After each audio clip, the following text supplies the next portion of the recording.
ko, tinolang manok, then chicken adobo sa kamatis, tapos sisling tofu. Ito ulam ko today. Tapos ito ulam ko for the next few days. For the next 2 days, yun. Straight 5 days yung pasok ko. And wala akong time na magluto. Kasi, pasok ko is hapon. 3 or 2. Naggabi na yung uwi ko, mga 12 na. So, hindi na ako makakapag-prepare ng food. Tapos, sa morning naman, before ako pumasok, though ang pasok ko is 2 or 3, umaalis ako pag 2 o'clock, mga past 12. Ganyan. Kasi nga matagal yung biyahe ko. Matagal yung waiting time ng bus. Tapos, ayun. So, hindi ako makakapag-prepare ng ganun sa morning. Breakfast lang. Kaya ginagawa ko, nagbabatch cooking na ako para sa mga susunod na araw. So yun, meron akong chicken tinola, chicken adobo sa kamatis.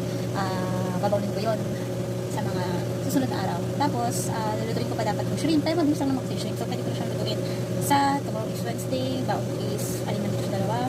And then by Thursday, yun, sa shrimp. Lulutuin ko yung shrimp sa morning. Kasi mabilis lang naman yun. And then sa susunod na araw, Friday, pwede ito, isa dito. Tapos, sa susunod ulit na araw, Saturday, mayroon akong pin-repair na ng Shanghai. So, yan. Okay. So, time is, kain naman ako ng lunch and then magliligpit ako ng kalat ko. Yan. So, yun lang. Ito pala. Yan. Ito yung shrimp. So, ito, dapat lutuin ko to. Wala nga, magtataco sana ako. Kaya lang, hindi pala ako nakabili ng taco shells or yung tortilla wrap. So, bala na mamaya ako ng gagawin ko dito. Meron naman akong chips. So, pwede pa rin akong mag-nachos. Ganun. So, yun. Yun. Tapos na akong makakain. Nakapag-lipid na rin ako ng pinaglutuan ko. Pinakainin ko. Ngayon naman, naliligo ako. Pero bago ako magligo, maglinis muna ako ng CR natin. So, dito, ang kasama ko is 2 jamitan. 1 girl, 1 boy. And every week, may schedule kami ng linis ng CR. Ganun. Like, for example, isang buong linggo, si Damar, then the next week, isang buong linggo, si Alicia, and then sunod ako naman.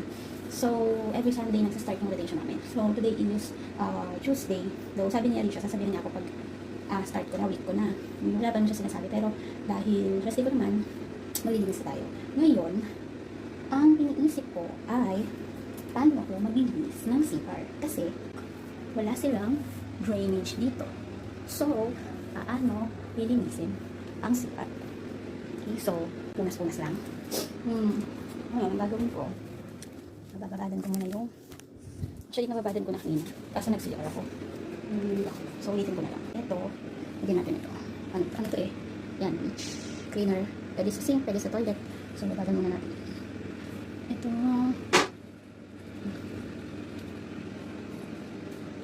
So yan, nalagyan ko na kanina. Kaya ito, nalinis ko na kanina pero sige din yung ulit natin.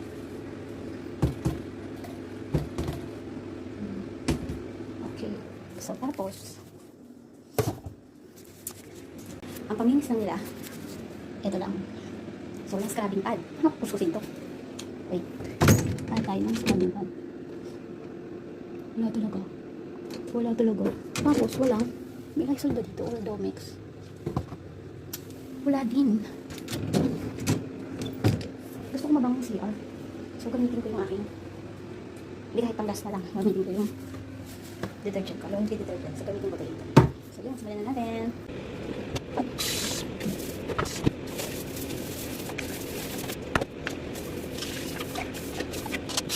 So, dahil walang scrubbing pad, gamitin natin yung isa sa kutsindalo. Then, di-discard na natin ito pagkatapos. Siyempre, kailangan ko sa CR. As I said, lagyan natin ng laundry.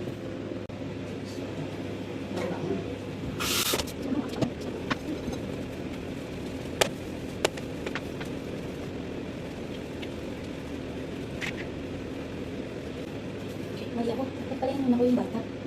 Kasi gamitin ito. May sabi na yung pagliligo ko. Tapos, yun. Next time, bibili ako ng mga gamit pang linis na CR. Kasi, magagamit ko rin yun. Yung salilit natin ko kasi yung bedroom ko doon, may own powder room tawag doon. Yung CR na, walang shower, ano lang, toilet lang, sink. So, powder room siya. Para malinis ko.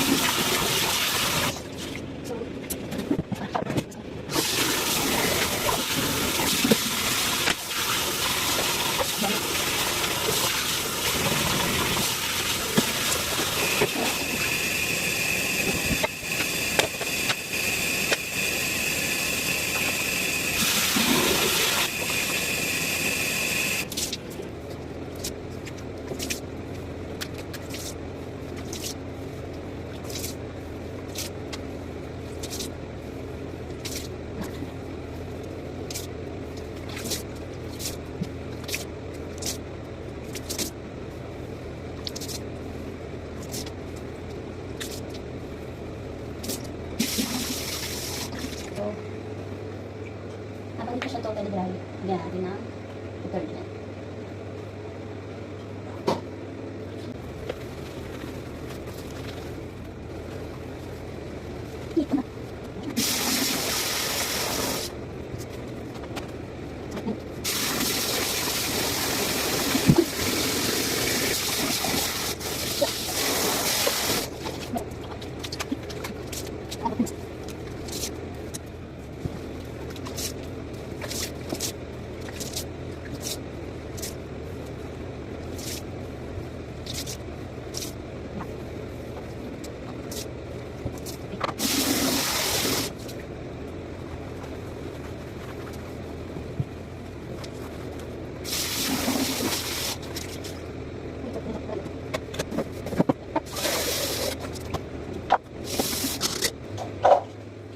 Sasalam naman tayo.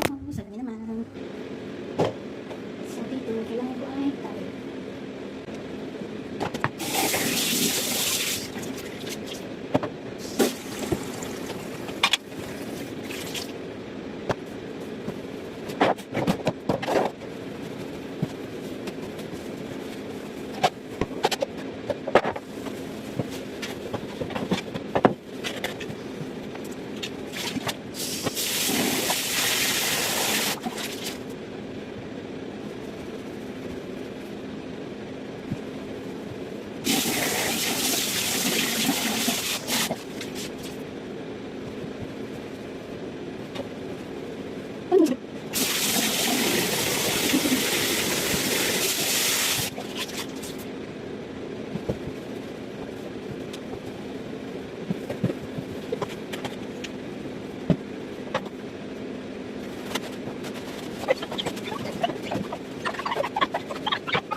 Yan. So ngayon naman, yung bata naman, pero ligo na. Sasabay ko na sa ligo. Yun na. Wala na. No, 3 na lang hapon. Alis tayo saglit. Alis muna saglit. Punta lang ako ng hillside mo. Diyan lang. Lakad lang. Punta ako bangko. Kasi kasuhin lang ako sandali. Babalik din tayo. Hindi tayo magtatagal. Kayo? Hindi kasama. Hindi ako magtatagal. Kasi kasuhin ko lang yung sa bank account ko kasi hindi ako makapag-send ng money. Which is, pabor sa akin. Hindi ako makasend ng money. Dito, nakakasend ako dito. Yung Canada to Canada. Tingnan. Pero yung sa Pinas, hindi. Hindi, kasi yun eh. Pwede ako mag-send ng money from bank ko dito, Canadian bank account ko, tapos to Philippine bank account ko. Kaya may charge. So, merong mga yung remittance app na pwede ka mag-send ng money sa Pinas na walang charge. Gaya ng Remitly, TapTap, yun. So, tinatry ko yun. Pero, lagi nag-failed. Hindi ma-charge dun sa bank account ko. Hindi makaltas. Hindi siya makaltas. So, dalawang app na yun. Parehas nag-failed. So, nakalagay, not authorized daw. So, kaya, punta ka ng banko, ayusin ko. Ayun. So, bastas lang. Susin ng bahay. Bisin na heater para pag merong hindi kaaya-ayang amoy sa bus. Then, toilet ko. Kaya ko ba lang ako. Ito yung ibang box ko. Makakamihin natin sa akin.